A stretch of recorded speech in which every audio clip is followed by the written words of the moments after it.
Welcome to the Bloody Disgusting Network. No.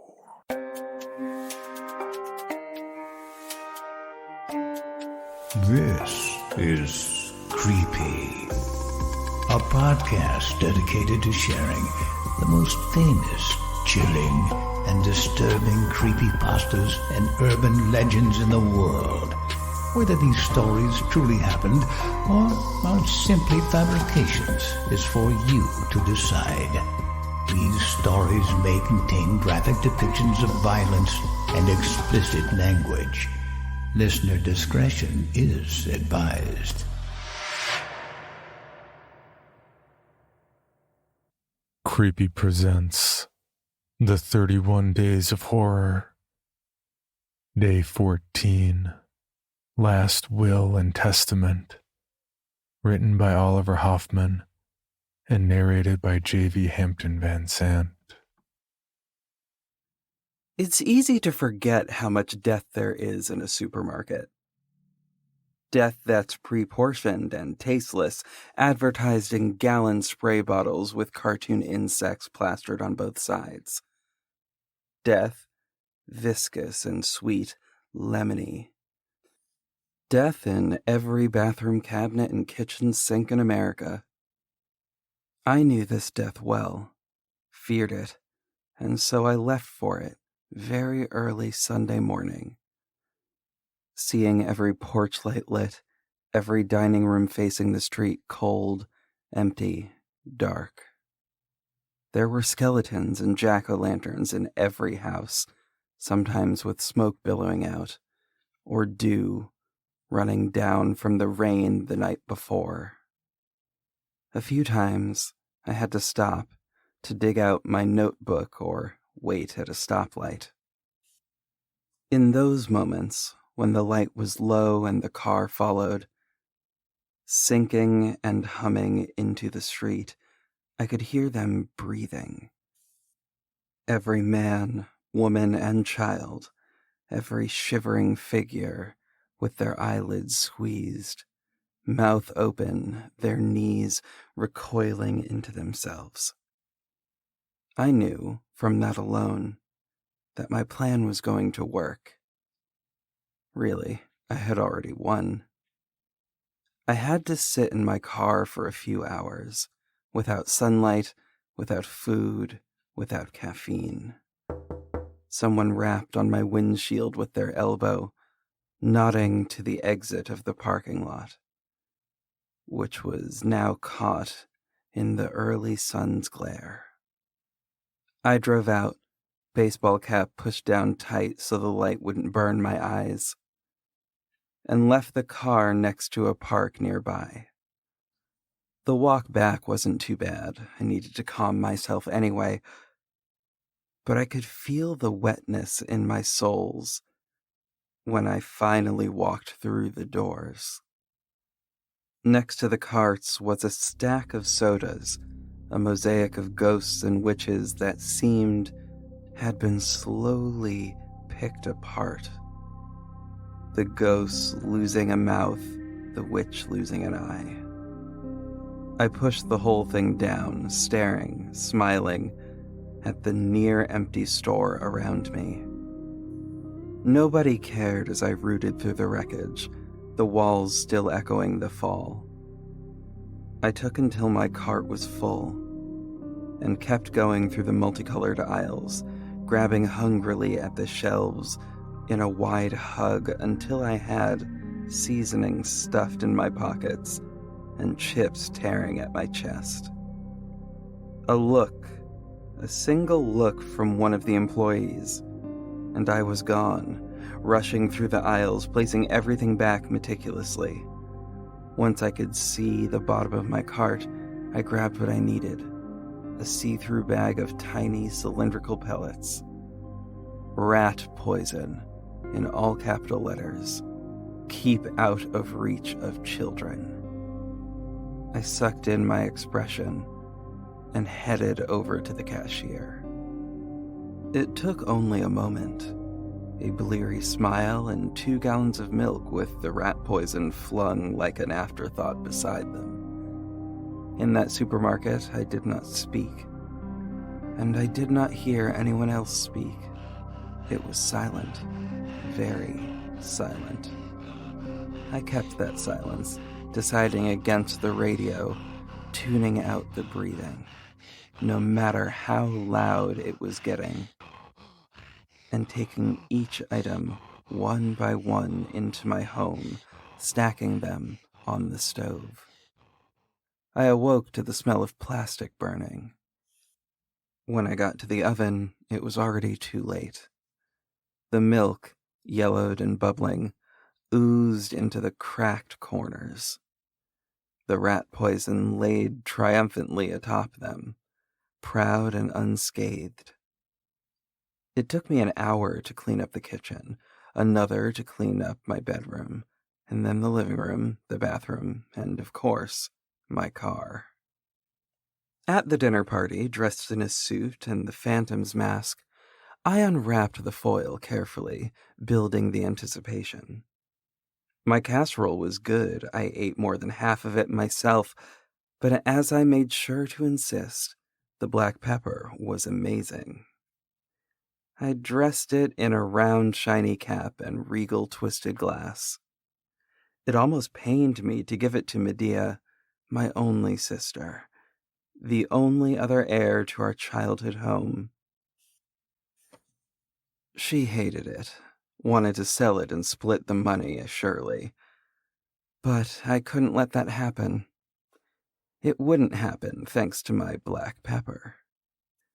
I got it from the farmer's market in the corner of Creon and 34th Street, when it was still pellets in a see-through bag. I was the one who had ground it and placed it in the cap and glass. After that, we ate, talked, and left, 6 cars in single file driving away from the cul-de-sac for the many roads, for the skeletons and jack-o'-lanterns. Medea and I were the last ones to go. We hugged, the gold-colored scarf she was wearing, leaving its thread on my collar and chest. I went through the front door, laughing for her, crying for her. I slipped off the mask, shoes, and jacket, then slept, dreaming of black pepper and her funeral. It only took a month for me to see how true my dream actually was.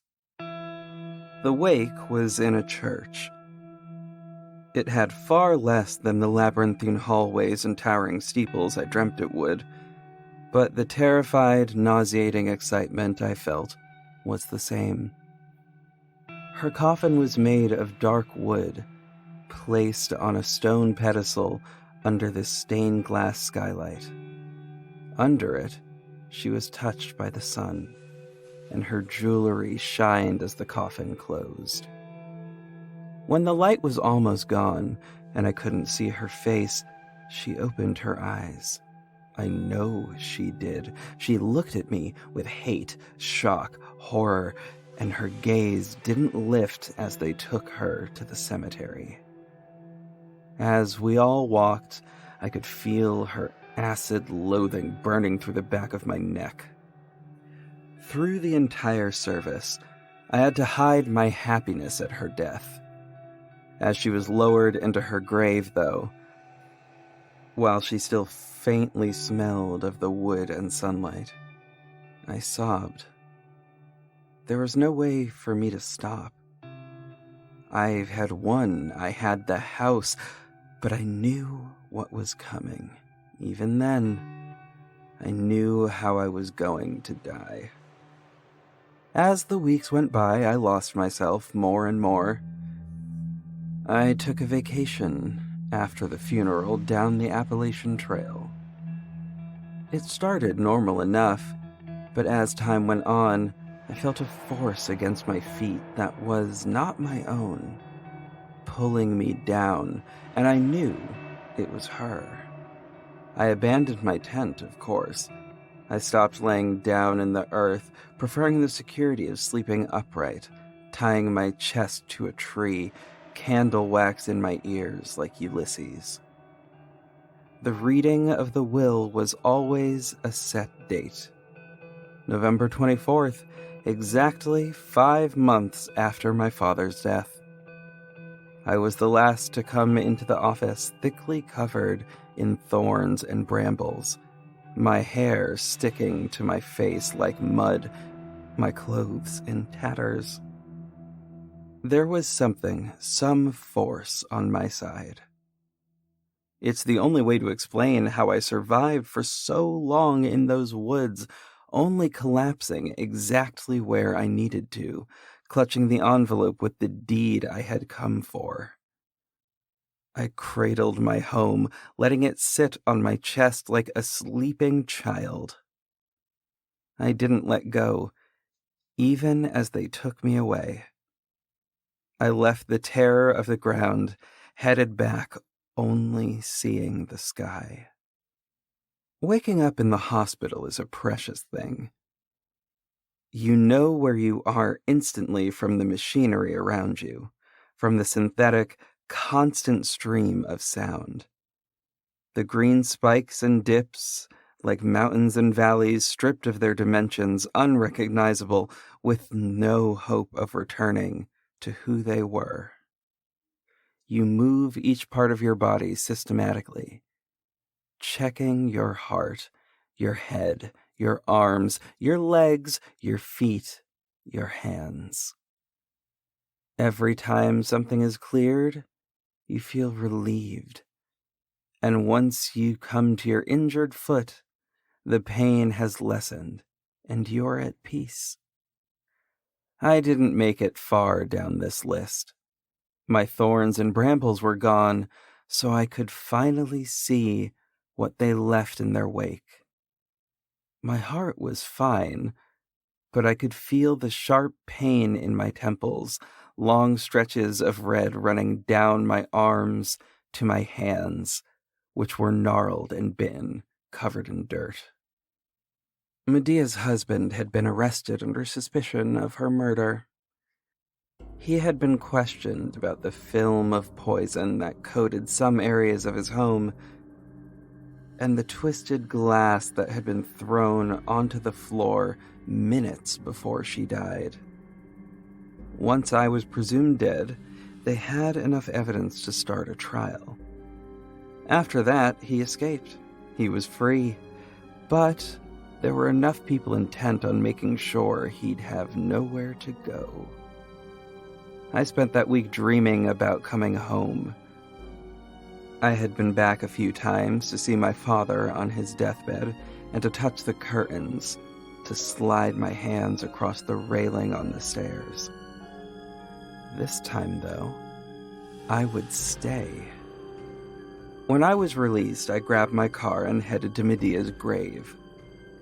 It was late, and I had raccoon eyes from the blinking monitors at the hospital. No one else was there. I was alone. I needed to be for what had to be done. I took the shovel from the back of the trunk.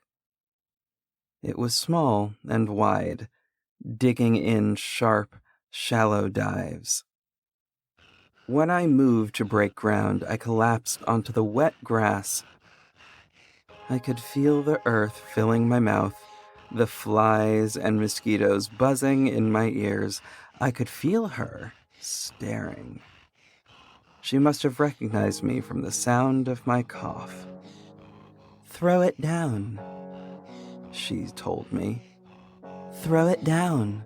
Let me win." Rain started. We could both see the outline of the house keys in my front pocket. "No," I said. "They're mine. You can't take them from me. You're supposed to be gone." "I will be, Jason. Soon. But I'll stay here with you until I win." I reached for them slowly. I wanted to hold my victory as long as I could before I had to give up.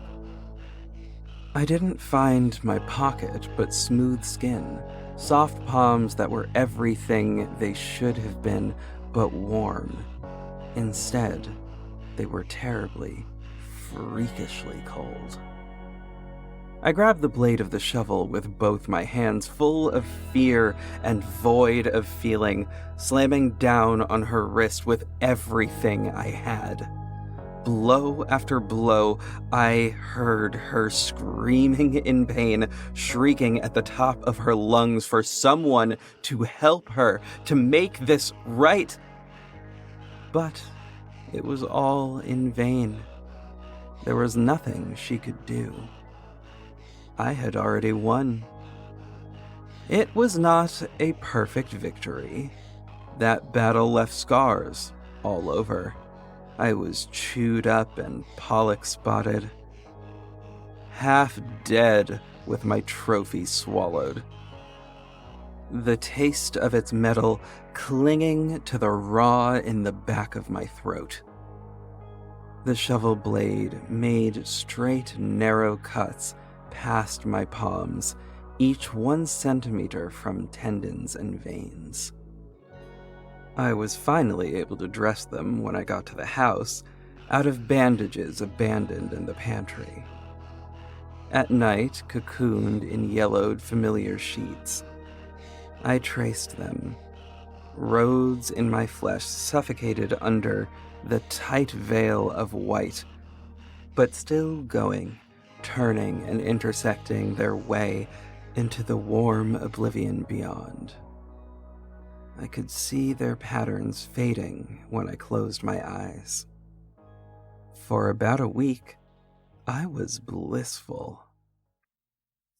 In his old age, my father hadn't bothered to put down the Christmas decorations, so I lived in a state of constant holiday joy. There was the occasional mushroom, but I stomped on each without a second thought. And then I left that room and didn't come back in, and I could carry on. The only reason that week ended was because of my mistake. I accidentally brushed my hand against a swath of black mold in one of the doorways. It felt almost like dried paint, but it was fuzzy too. It had a give to it, and I could feel it creep under my bandages. That night, my hands itched. They felt soaked, but I couldn't bring myself to look. I slept with my hands in the pockets of my father's old suede jacket, hoping that the lack of oxygen would kill it off. I spent my days nailing bricks and boards to the windows and stairwells whenever I felt my sister's gaze, making sure that she could never reach me again. I stopped going down to the first floor. I was in my bed, always. It wasn't my father's anymore, it was mine. I kept the jacket on for as long as I could bear it, but I could sense the mold climbing into the wounds on my arms, even without seeing it. When it got to my shoulders, I shivered, but I never took off the jacket. Without it, it would have all the oxygen it needed to crawl further into my skin and farther out to my stomach and chest. I was asleep when it took my face. I woke up at the dead of night and knew it instantly, not even needing a mirror to see the piles of it hanging under my mouth and the uneven circles it made around my eyes. I had run out of the bandages long before, but I ran down to the basement, coughing and retching from the mold in the air, but continuing my search, leaving with 3 bottles of hydrogen peroxide stacked in my underarm. I stopped the drain with the suede jacket, letting the light shine on the mold all around me, and turned on the faucets, to no avail. The mushrooms had overtaken the upstairs bathroom, but I didn't bother with them, leaving them to spread their frail white limbs to climb up the tile and ceramic. I opened the caps, one by one, bracing myself with each breath. Then I grabbed all three and let them pour over me, down my head and shoulders until they stung my ankles. I shrieked, my whole body consumed by the chemical, fuel for its invisible inferno. I could barely breathe, and when I did, I felt it rush down my throat into my lungs. I couldn't scream, not anymore, and I could only hear Medea laughing maniacally, her name spelled out in the black spots forming in my vision. The last thing I saw was my whole body, black from the mold and topped with froth and white. I lost my voice, my vision, but I kept my hearing and pain. It only stopped when Medea stopped. Both cut in at the same instant. Her laugh was gone, and my pain was gone. In that moment, I could hear the whole world breathing. I could hear every chest rise and fall. When it was all over, I had only my breath. And after I finally stopped fighting, I lost that too. I lost. For your bonus episode, Creepy presents Circle of Six, written by Liam Hogan.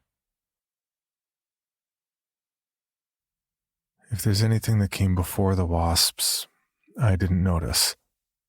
The wasps, I did. 6 of them, dead in a near-perfect circle on the patio I'd installed over the summer. If what happened later is anything to go by, it was probably a perfectly perfect circle before some gust of wind or perhaps a scuff of my shoe dislodged one of the yellow and black striped corpses as I took out the compost. I didn't think much of it. Who would? It was late in the year for wasps, the last week of October. I figured the falling night temperatures had probably killed them off, and good riddance. The next morning, there was a ring of mice. I spotted a cat from the kitchen window, behaving oddly. Assumed it was stalking something, or working out which bit of previously unmarked border to mark. I was eager to distract it before it got down to business. Deliberately noisy, I stomped outside in unlaced trainers.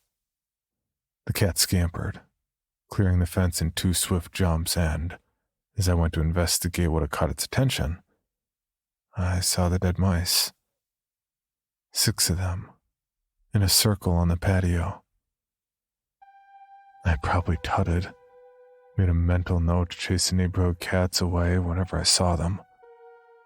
These were gifts I could do without. I went and got a plastic bag, using it as a glove to deposit the limp furry bodies in the black wall converter.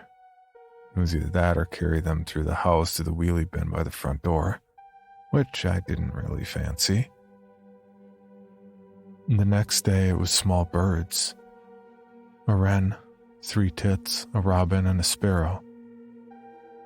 I stood in their midst on the patio, staring up at the pale blue sky. The birds looked unmarked. No scattered feathers you'd expect if a cat had pounced on them. No sign of a mauling that a fox would give. Did it click that they were in exactly the same position as the mice? The same stations around an invisible, perfect circle? Not really, no. It was weird enough without getting the tape measure out. The sad little corpses went the way of the mice, which was already beginning to decay. A musky waft over the earthy smell of rotting vegetable scraps and used tea bags. When the rats appeared, I thought I had to call the council. Started thinking bad, or more accurately worse, thoughts of my neighbors. I'd seen rats in the garden before. There was a section of double-layered fence I suspected they lived behind. but as long as they kept out of the house, I didn't really mind. Dead rats, though. That sounded like a health hazard. In the end, I figured the council wouldn't do anything, not without charging me for the privilege.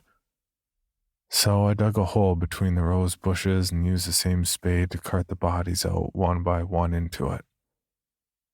I refilled the soil, poking down a protruding cable-like tail, and then, as an afterthought, put half a paving slab over the mass grave to prevent the cat or fox or whatever from digging them up again. I did wonder what might be next. Turned out to be cats. That messed up my morning. I'm more of a dog person myself, but the sight of a half-dozen dead moggies splayed across the dew-dampened paving stones gave me an anxiety attack. Imagine having to knock on your neighbor's doors, ask them if they had a cat, ask them to describe it, before handing over the cold, stiff body in a shoebox. What would I say? How would they respond? What would happen when they got to talking to each other? Realize that theirs wasn't the only pet to mysteriously expire in my back garden that morning. I didn't even have that many shoeboxes. I called the police. They took a while to arrive. While waiting, I phoned the office and told them I'd be working at home that day. I guess dead cats aren't too high on the MET's agenda. I doubt they'd have turned up at all if it wasn't for the unusual number. Any disputes with the neighbors, Mr. Watson? The policewoman asked as her colleague checked the collars, waving a device that looked like a game controller over the bodies to see if they were microchipped. No? Well, nothing significant. Insignificant being? She said, raising a sculpted eyebrow. I pointed at the old sycamore tree growing at the back of next door's garden, the irregular ring of pale bark just above the level of the fence. The neighbor behind attacked it with a bread knife, I said. Guess they weren't happy with it blocking the light. I, remonstrated with her. And why would you do that? Well, I could feel myself reddening. You can't do that sort of thing, can you? And if she succeeded in killing the tree or damaging the branch that overhangs the shed somebody's probably living in, that branch has to go somewhere. I'd rather not have it fall on my fence. She nodded slowly. Did you report this? No, it didn't really feel necessary. That being the case, Mr. Watson, why do you think 6 dead cats might have anything to do with your neighbor? Not her kids. She's got a couple of teenage lads, 12 and 14-ish. I don't think they like me. I didn't describe in detail the ambush they would stage. Me walking past, the younger them leaning nonchalantly against the wall at the corner, vaping device in hand. I'd try and skirt around. I wasn't one for confrontation. But then the other, bigger kid would start crossing the road my direction, forcing me onto the pavement. Just as the loiterer exhaled a dense cloud of fragrant smoke in my face. Didn't matter how many FUs or raised middle fingers I gave them. They'd just laugh and heckle and start planning their next attack. Any theories? The policewoman asked. I did wonder if it was Halloween related. Some sort of occult spell? Wouldn't that need 5 cats to make a pentagram? I scratched my head, half laughed. Not a cult, no. More like a sick trick-or-treat. 6 dead cats is a bit extreme for a trick-or-treat, Mr. Watson. Even a sick one. No, I mean, when it was just the rats. The rats?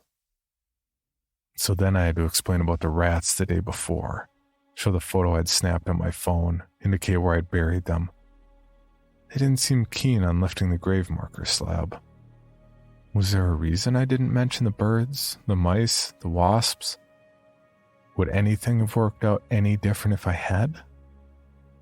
As the guy begged the dead cats to be carted off to a forensic veterinarian, the policewoman summed things up.